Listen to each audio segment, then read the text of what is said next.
Hello students, मैं हूं कपिल गौतम और स्वागत है आप सभी का आपके अपने यूट्यूब चैनल इजी केम पर।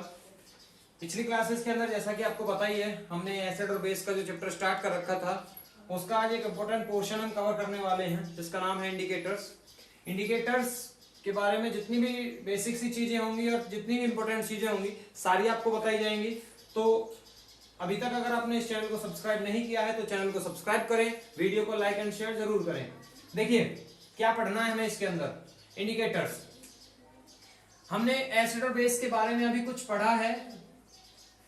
हमने पिछली क्लासेस के अंदर पढ़ा था कि एसिड्स का टेस्ट कैसा होता है, बेसिस का टेस्ट कैसा होता है, और H positive ion acid release करते हैं, OH नेगेटिव बेस रिलीज करते हैं। लेकिन ये सब जो हमने प्रॉपर्टी बताई हैं, ये जरूरी नहीं है कि सभी सिचुएशन में हम इन प्रॉपर्टीज को अप्लाई कर सकते हैं, क्योंकि ये प्रिकॉशन होता है कि जितने भी एसिड्स हैं उन सभी को सबसे पहली बात आती है निकल के कि हम टेस्ट नहीं कर सकते।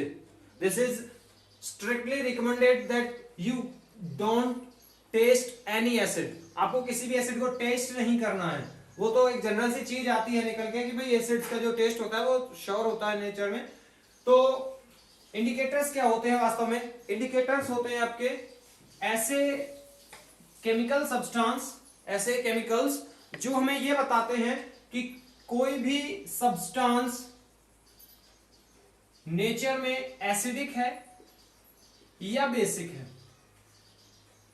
तो ऐसे सब्सटेंस जो हमें किसी भी कंपाउंड के बारे में ये नॉलेज दें कि उसका जो नेचर है वो एसिडिक है या बेसिक है।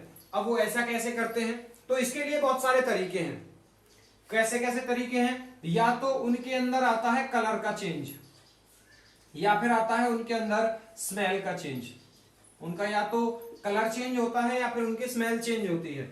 तो कौन कौन से इंडिकेटर्स हैं, किस तरह की कैटेगरी हमारे इसके अंदर बनती हैं, तो देख लीजिए एक बार।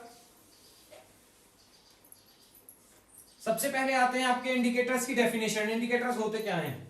Indicators the chemical substances which are used to check the nature of any compound that is it is acidic और बेसिक। किसी भी कंपाउंड के बारे में यह पता करने के लिए कि कोई भी दिया गया कंपाउंड एसिडिक है नेचर में या बेसिक है, उस केमिकल को हम इंडिकेटर बोलते हैं।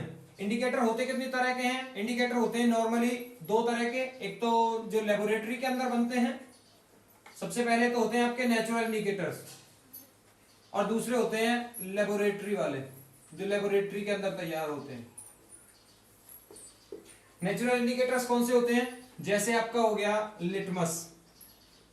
मैंने आपको पिछली क्लास के अंदर बोला था जब इंडिकेटर हम पढ़ेंगे उस क्लास के अंदर लिटमस के बारे में पूरी डिटेल आपको दी जाएगी। लिटमस हो गया, टर्मरिक हो गई,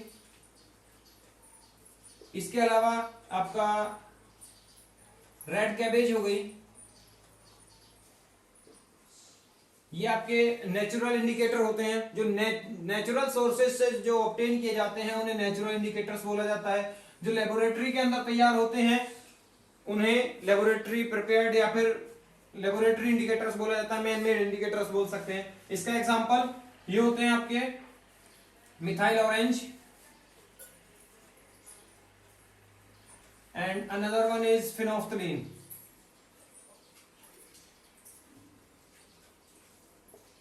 ये कुछ ऐसे कंपाउंड है, कुछ ऐसे ऑर्गेनिक सब्सटेंस है जिन्हें लेबोरेटरी के अंदर तैयार किया जाता है और जिनका काम है किसी भी सब्सटेंस का एसिडिक या बेसिक नेचर बताना। इसके अलावा एक कैटेगरी और है, ये तो हमने देखा इनके अंदर तो आता है कलर चेंज। ये जो हमारे इंडिकेटर्स हैं इनके अंदर आता है कलर में चेंज होता है इनके। लेकिन कुछ ऐसे भी सब्सटेंस है जिनके स्मेल में चेंज आता है, उनको बोला जाता है ऑल्फैक्टरी इंडिकेटर्स। याद रहे जब आप बायोलॉजी पढ़ेंगे तो बायोलॉजी के अंदर आपको ऑल्फैक्टरी की पूरी डिटेल दी जाएगी। अभी केवल ये याद रखिए कि ऑल्फैक्टरी जो वर्ड है वो यूज किया जाता है सेंस ऑफ स्मेल के लिए।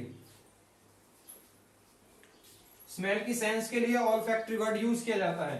तो ऑल्फैक्टरी इंडिकेटर्स कौन से हैं? इनमें आपका आता है ऑनियन का नाम, इसके अलावा आपका vanilla and another one is clove oil. ये वैसे इंडिकेटर्स हैं जिनकी स्मेल में चेंज आता है। क्या क्या चेंजमेंट आती है वो देख लेते हैं एक बार। सबसे पहले बात कर लेते हैं हम लिटमस के बारे में।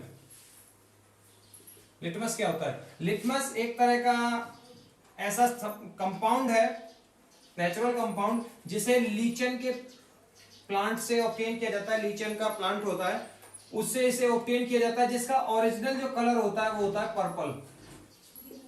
पर्पल कलर इसका ओरिजिनल रहता है। जो एक्वस सॉल्यूशन होता है लिटमस का वो पर्पल रहता है कलर में। सबसे पहला पॉइंट आ गया आपके पास कि लिटमस का जो ओरिजिनल कलर होता है वो होता है पर्पल। लिटमस जो हमें ऑब्टेन होता है वो होता है दो कैटेगरीज में, एक तो रेड लिटमस और एक ब्लू लिटमस। मैंने आपको बताया था लिटमस के ऊपर इफेक्ट एसिड और बेसिस का। अगर कोई ब्लू कलर का लिटमस पेपर है आपके पास और वो उसे रेड में चेंज कर रहा है तो दिया गया सब्सटेंस आपका एसिड होगा। एसिड जो होते हैं वो आपके ब्लू लिटमस को रेड में चेंज कर देते हैं। और इसके अलावा अगर कोई आपका ब्लू अगर रेड से चेंज हुआ है, कहने का मतलब यह अगर रेड को कोई ब्लू में चेंज करता है तो वो आपका बेस होता है नेचर में।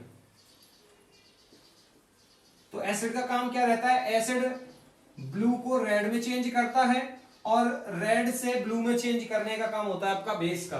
तो इस तरह से हम इनका यूज करते हैं।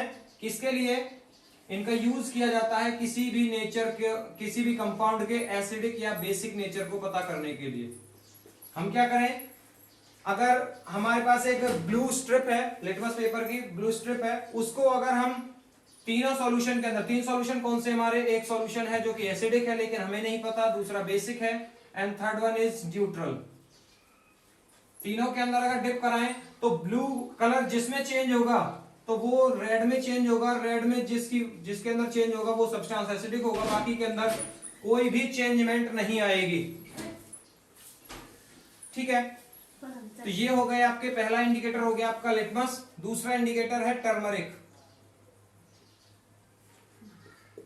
टर्मरिक क्या होता है? हल्दी बोला जाता है, घरों में जो यूज होता है जनरली। इसका काम क्या रहता है? न्यूट्रल और एसिडिक सब्सटेंस के ऊपर इसका कोई इफेक्ट नहीं होता।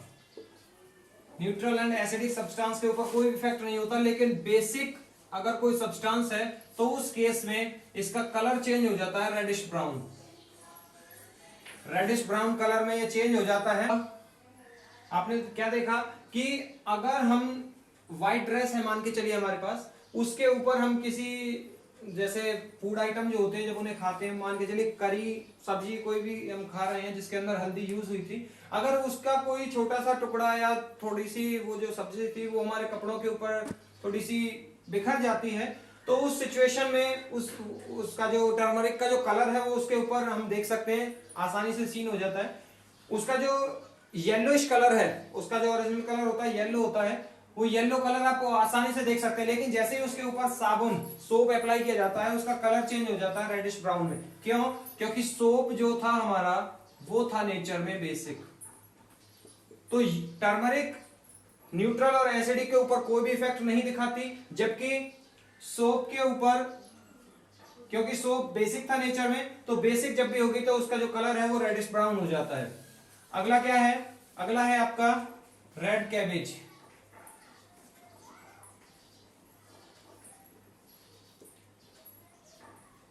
रेड कैबेज इसके कलर में चेंज आता है जब ये ग्रीन कलर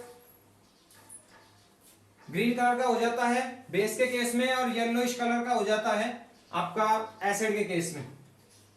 तो आपका जो अगला इंडिकेटर है वो है मिथाइल ऑरेंज।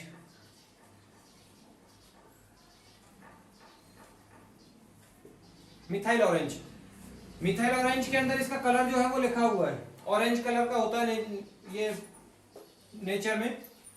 तो इसका जो ओरिजिनल कलर है वो है ऑरेंज, और अगर इसके एसिड के अंदर एसिड की प्रेजेंस को पता करने के लिए इसका जो कलर हो जाता है वो हो जाता है रेड, और येलो कलर का हो जाता है बेस के केस में।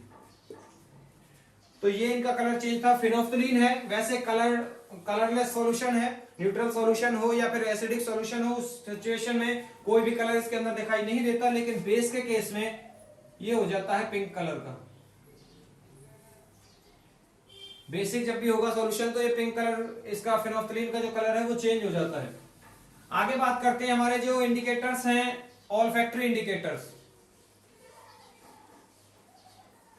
ऑल्फैक्टरी इंडिकेटर्स जिनमें हमने बात की थी 3 इंडिकेटर्स की, आपका वेनिला हो गया या फिर ऑनियन हो गया, इसके अलावा आपका जो है क्लोव ऑयल। बेस के सिचुएशन में जब भी ये तीनों बेस के कांटेक्ट में आएंगे तो ये अपने स्मेल को, इनकी स्मेल जो होगी वो डिसअपियर हो जाती है, या फिर ये कह सकते हैं द स्मेल हैज गॉन। इनकी जो स्मेल है वो गायब हो जाती है, या फिर ये कह सकते हैं कि वो सप्रेस्ड हो जाती है। इनकी स्मेल बिल्कुल गायब हो जाती है जब भी ये बेस के कांटेक्ट में आते हैं। आप जानते हैं वेनिला के अंदर बहुत ही स्वीट स्मेल होती है, लेकिन बेस के कांटेक्ट में आने पर इनकी जो स्मेल है वो बिल्कुल गायब हो जाती है। अब बात आती है कि इन इंडिकेटर्स को कहां पर यूज किया जाता है। इन इंडिकेटर्स को यूज किया जाता है लेबोरेटरी के अंदर, उन लोगों को लेबोरेटरी का हिस्सा बनाने के लिए, उन लोगों को लेबोरेटरी के अंदर पार्टिसिपेट कराने के लिए जो ब्लाइंड पर्सन्स होते हैं, क्योंकि वो लोग कलर चेंज को नहीं फील कर सकते, कलर चेंज को वो देख नहीं सकते, तो उसकी वजह से इन ऑल्फैक्टरी इंडिकेटर्स का यूज किया जाता है जब भी लेबोरेटरी के अंदर ब्लाइंड पर्सन्स को हम एक्सपेरिमेंट करा रहे होते हैं या फिर वो एक पार्ट होते हैं लेबोरेटरी के अंदर, तो उस सिचुएशन में ऑल्फैक्टरी इंडिकेटर्स का यूज किया जाता है। तो ये था आपका इंडिकेटर्स का पोर्शन। उम्मीद है आपको आज की क्लास पसंद आई होगी।